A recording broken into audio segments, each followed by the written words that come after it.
deciding which waiver guys to bid on heading into what's usually Wednesday morning or Wednesday afternoon or Wednesday overnight that people have to do their waiver ads. And then there's often free agency or waivers throughout the rest of the week.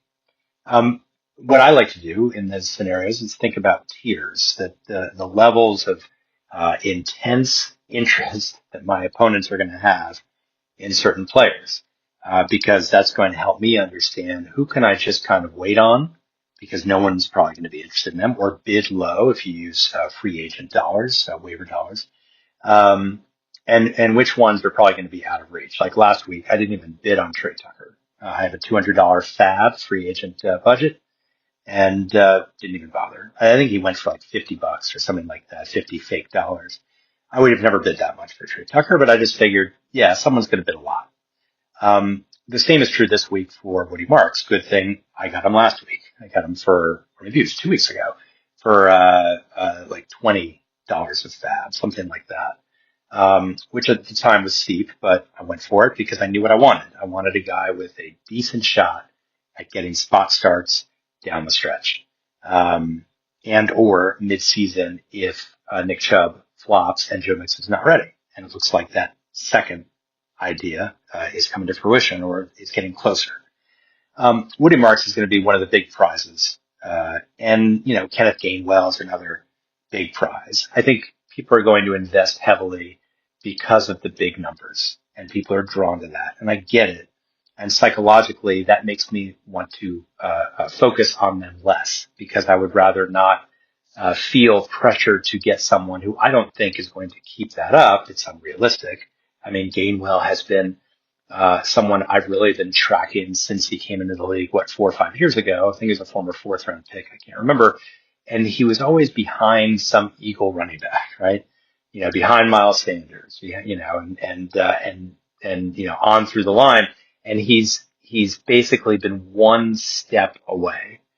But even when given opportunity for more run, he hasn't really stepped up like we saw this last week. So, again, Woody Marks, thank goodness I have him. If you don't have him, he's on waivers. You're going to have to bid a lot, probably to get him. Kenneth Gainwell, same thing. Marks, real deal. Gainwell, I wouldn't say so. I mean, Steelers just extended Jaylen Warren by 2 years, gave him $12 million guaranteed. Jaylen Warren is a fine running back. I don't think he's electric enough to just command the bell cow role when he's healthy. But even in a split back role, Gainwell is really no better than a streamer in that offense, in my opinion. And so if you're bidding starter dollars for a streamer, that seems like it's too much. The next tier, the next level are the guys who seem to be solid handcuffs, but you can get them a little cheaper than Marks and Gainwell. And that's because Marks and Gainwell are, in line to get a lot more run this coming week. Especially if Jaylen Warren's not ready, then it's all Gainwell. Kendre Miller is definitely someone that I'm targeting at the top of that next tier. He is someone who for several years, I guess this is year 3 or year 4, I can't remember now, where he has been the heir apparent to Alvin Kamara, and due largely to injuries and partly to poor play, he has not stepped up. This past weekend, he put it all together. Maybe it was just one random, example of his greatness, and he'll be another Trey Sermon, someone who came in pretty highly touted as a future starter in the league and just never really panned out. Or with Alvin Kamara aging and looking his age more and not getting as many receptions, and with the Saints going nowhere, it is quite possible that Miller will be getting some starts down the stretch. I am bidding on Kendre Miller. Anyone who is in my league who's listening to this, I'm not going to tell you how much I'm bidding, but I'm bidding. I think he is the best of that next tier of running back. There's some other tiers that are going to be, people are going to spend a lot or try to use their high waiver pick on. Justice Hill is one of them.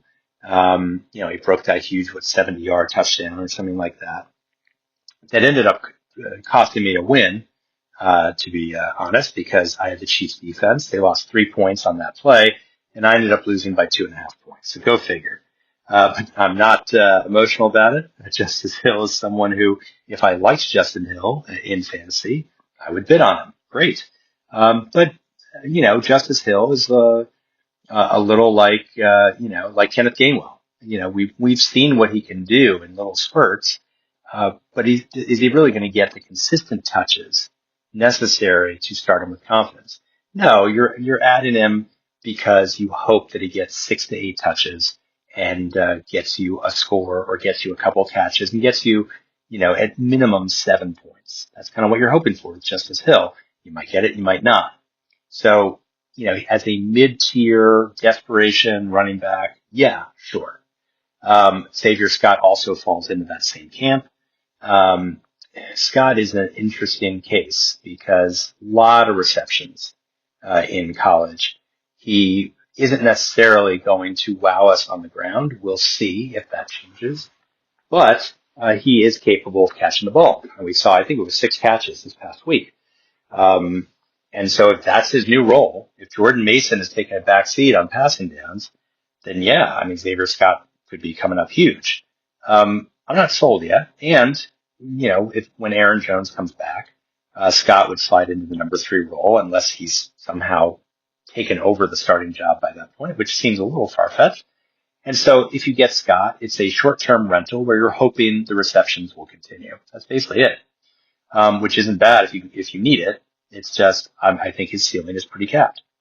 And Amari DeMercado is an interesting case because Arizona, Trey Benson, as of this recording, late late Tuesday night, Trey Benson seems to be questionable, although it's not official, but it's possible that he might be questionable. They just signed Michael Carter, the journeyman Michael Carter. There is some buzz that maybe Carter could get the start. I would rather pick up DeMercado. I think DeMercado has played pretty well since he's been in the NFL, can catch passes, and it's a pretty streamlined offense in Arizona, as I've talked about before. There's not a lot beyond Kyler Murray, Marvin Harrison Jr., and Trey McBride, and then it gets really light after that. So whoever is starting, if it's not Benson, I think DeMercado will be more valuable than Michael Carter. And so you could throw a few bucks at DeMercado just to see, especially if you have Benson. I think it makes a ton of sense. And then there's wide receivers, which are in their own camp, as I see it. This is the last part of what I'll talk about. Today is 2 guys, I'll call it 3. Darius Slayton, who I've talked about before. I'm definitely interested in bidding on him. Okay, I'll be honest. I've bid on him. We'll see if I get him. I have Wan'Dale Robinson. It makes sense to me because if Robinson gets hurt, Slayton will get a slight bump. And that means I'm getting a little more value out of that, or I'm hedging my bets on a big loss if Robinson gets hurt by adding Slayton. It's worth it to me. But I'm not as big on Malik Washington, or for that matter, Nick Westbrook-Ikine. I think Washington's going to be a pretty popular pickup. Someone actually already has rostered him in our 14-team league, so good for them. Very savvy. Washington, I think, is a former 6th-round pick. He seems, maybe he's Parker Washington-ish. Maybe I'm just equating Parker Washington with Malik Washington because they share the same last name. But I haven't seen enough out of Malik Washington to say, yes, I'm going to add him. And as the number 2 wide receiver in Miami, he's going to be just fine. We don't know if Westbrook-Ikine is actually going to get more targets or more touchdowns. And it remains to be seen whether Washington can be someone I can trust as a starter. If you can't trust him as a starter, I don't want to use up a bench spot on a receiver. I'll use a bench spot on a running back if I don't trust him as a starter, because that could all change if the starter gets hurt. But, because a starting running back generally is startable with some exceptions. If you're going to get 12 touches or more as a running back, you can put him in the RB2 slot and feel okay at minimum. Not the case with Malik Washington, a deep number 2 wide receiver on Miami, who might actually be the number 3 when it's all said and done. It just seems too risky to me. So again, as you're going through waivers, and this is week to week, and some of you might already be doing this, but really think about not just who do you want, but think about who everyone else is going to want. And then base your strategy on that so that you are not overspending to get someone that is not going to be worth it, and you're not underspending on someone that you're going to lose out on that you really want. I'm BJ Rudell, Fantasy Football for Winners. Follow me on the blog. Email me anytime. See you tomorrow.